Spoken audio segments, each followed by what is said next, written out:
NRI ಪೋಷಕರ ಅತಿ ಕೆಟ್ಟ ಕೋಶ್ಮಾರ್ದ ಸನ್ನಿವೇಶವನ್ನ ಒಮ್ಮೆ ಯೋಚನೆ ಮಾಡಿ. ರಜೆಗೋಸ್ಕರ ಮಕ್ಕಳನ್ನು ಭಾರತಕ್ಕೆ ಕರೆದುಕೊಂಡು ಬರ್ತೀರಿ, ಆದ್ರೆ ಅವರು ಮತ್ತೆಂದೂ ಹಿಂತಿರುಗುವುದೇ ಇಲ್ಲ. ಹೌದು, ಇದು ಸೂರ್ಯ ವದನನ್ ಮತ್ತು ತಮಿಳುನಾಡು ಸರ್ಕಾರದ ನಡುವಿನ ಪ್ರಕರಣದ ನಿಜವಾದ ಕಥೆ. ಇದು ಕೇವಲ ಒಂದು ಕುಟುಂಬದ ಜಗಳ ಅಂತ ಅನ್ಸ್ಬೋದು, ಆದ್ರೆ ಇದು ಅದಕ್ಕಿಂತ ದೊಡ್ಡದಲ್ವಾ? ಖಂಡಿತ. ಇದು ಎರಡು ದೇಶಗಳ ನ್ಯಾಯಾಂಗ ವ್ಯವಸ್ಥೆಗಳು ನಡುವಿನ ಒಂದು ದೊಡ್ಡ ಅಗ್ಗಜಗ್ಗಾಟ. ಈ ಕೇಸ್ನ ಹಿನ್ನೆಲೆ ಏನು? ಸೂರ್ಯ ಮತ್ತೆ ಮಯೂರ? ಹೌದು, ಸೂರ್ಯ ಮತ್ತು ಮಯೂರ ಇಬ್ಬರೂ ಭಾರತೀಯ ಮೂಲದವರು, ಆದರೆ ಬ್ರಿಟಿಷ್ ಪ್ರಜೆಗಳು. ಸರಿ. ತಮ್ಮ ಇಬ್ರು ಹೆಣ್ಣು ಮಕ್ಕಳ ಜೊತೆ ಯುಕೆಯಲ್ಲಿ ವಾಸಿಸುತ್ತಿದ್ರು. ಮಕ್ಕಳು ಹುಟ್ಟಿದ್ದೂ ಅಲ್ಲೇ. ಓಕೆ.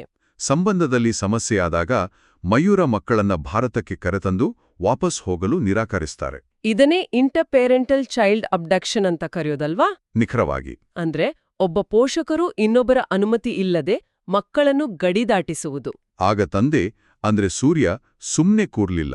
ಇಲ್ಲ, ಅವರು ತಕ್ಷಣ ಯುಕೆ ನ್ಯಾಯಾಲಯದ ಮೊರೆ ಹೋಗ್ತಾರೆ. ಮತ್ತು ಯುಕೆ ಕೋರ್ಟ್ ಮಕ್ಕಳನ್ನ ವಾಪಸ್ ಕಳುಹಿಸಿ ಅಂತ ಆದೇಶ ಕೊಡುತ್ತೆ. ಹೌದು, ಆದರೆ ತಾಯಿ ಆ ಆದೇಶವನ್ನು ಪಾಲಿಸುವುದಿಲ್ಲ. ಆಗ ಸೂರ್ಯ ಮದ್ರಾಸ್ ಹೈಕೋರ್ಟ್ನಲ್ಲಿ ಹೇಬಿಯಸ್ ಕಾರ್ಪಸ್ ಅರ್ಜಿ ಹಾಕ್ತಾರೆ. ಅಂದ್ರೆ ನನ್ನ ಮಕ್ಕಳನ್ನು ಕಾನೂನು ಬಾಹಿರವಾಗಿ ಇಟ್ಕೊಂಡಿದ್ದಾರೆ, ಅವರನ್ನ ಕೋರ್ಟ್ ಮುಂದೆ ತನ್ನಿ ಅಂತ. ಕರೆಕ್ಟ್. ಆದ್ರೆ ಹೈಕೋರ್ಟ್ ಆ ಅರ್ಜಿಯನ್ನು ವಜಾಗೊಳಿಸುತ್ತೆ.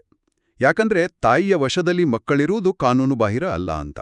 ಇಲ್ಲಿಂದಾನೇ ಅಸಲಿ ಕಾನೂನು ಸಂಘರ್ಷ ಶುರುವಾಗೋದು. ಹೌದು, ಎರಡು ತತ್ವಗಳ ನಡುವೆ. ಒಂದು ಮಕ್ಕಳ ಕಲ್ಯಾಣ, ಅಂದ್ರೆ ವೆಲ್ಫೇರ್ ಆಫ್ ದ ಚೈಲ್ಡ್. ಸರಿ. ಮತ್ತು ಇನ್ನೊಂದು ನ್ಯಾಯಾಲಯಗಳ ಸೌಹಾರ್ದತೆ, ಅಂದ್ರೆ ಕಾಮಿಟಿ ಆಫ್ ಕೋರ್ಟ್ಸ್.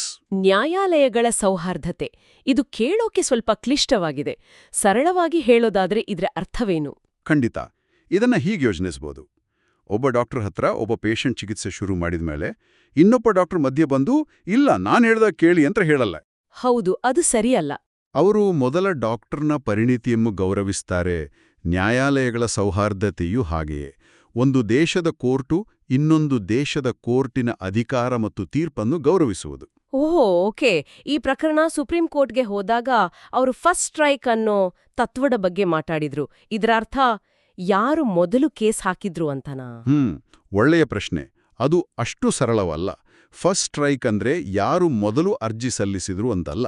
ಹಾಗಾದ್ರೆ ಬದಲಿಗೆ ಯಾವ ನ್ಯಾಯಾಲಯ ಮೊದಲು ಈ ವಿಷಯವನ್ನು ಗಂಭೀರವಾಗಿ ಕೈಗೆತ್ತಿಕೊಂಡು ಒಂದು ಪರಿಣಾಮಕಾರಿ ಆದೇಶ ನೀಡಿತು ಅನ್ನೋದು. ಈ ಕೇಸ್ನಲ್ಲಿ ಅದು ಯುಕೆ ಕೋರ್ಟ್ ಆಗಿತ್ತು. ಎಕ್ಸಾಕ್ಟ್ಲಿ.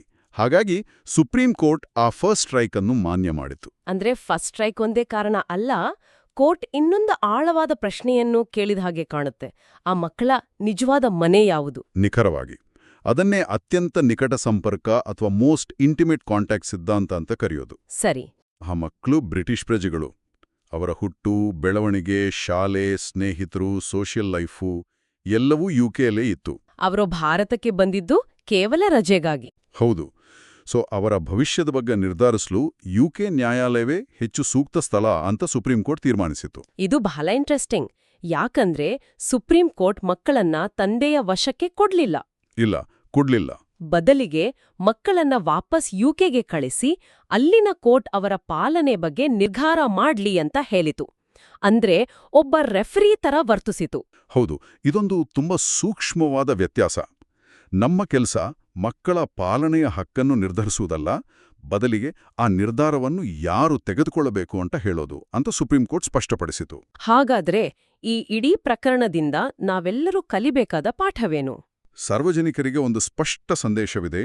ಮದುವೆಯಲ್ಲಿನ ಭಿನ್ನಾಭಿಪ್ರಾಯದಿಂದ ತಪ್ಪಿಸ್ಕೊಳ್ಳೋಕೆ ಮಕ್ಕಳನ್ನ ಒಂದು ದೇಶದಿಂದ ಇನ್ನೊಂದು ದೇಶಕ್ಕೆ ಸಾಗಿಸುವುದು ಅದು ನಿಮ್ಮನ್ನೇ ದೊಡ್ಡ ಸಂಕಷ್ಟಕ್ಕೆ ಸಿಲುಕಿಸಬಹುದು.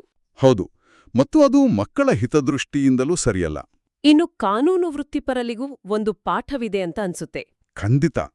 ಇಂಥ ಪ್ರಕರಣಗಳಲ್ಲಿ ಸ್ವಲ್ಪನೂ ತಡ ಮಾಡದೆ ಸೂಕ್ತ ನ್ಯಾಯ ವ್ಯಾಪ್ತಿಯಲ್ಲಿ ಆ ಫಸ್ಟ್ ಸ್ಟ್ರೈಕ್ ಆದೇಶವನ್ನ ಪಡೆಯೋದು ಎಷ್ಟು ಮುಖ್ಯ ಅಂತ ಈ ಕೇಸ್ ತೋರಿಸುತ್ತೆ. ಸಮಯ ಇಲ್ಲಿ ಬಹಳ ನಿರ್ಣಾಯಕ. ಕೊನೆಯದಾಗಿ ಕೇಳುಗರು ಯೋಚಿಸಲು ಒಂದು ಪ್ರಶ್ನೆ.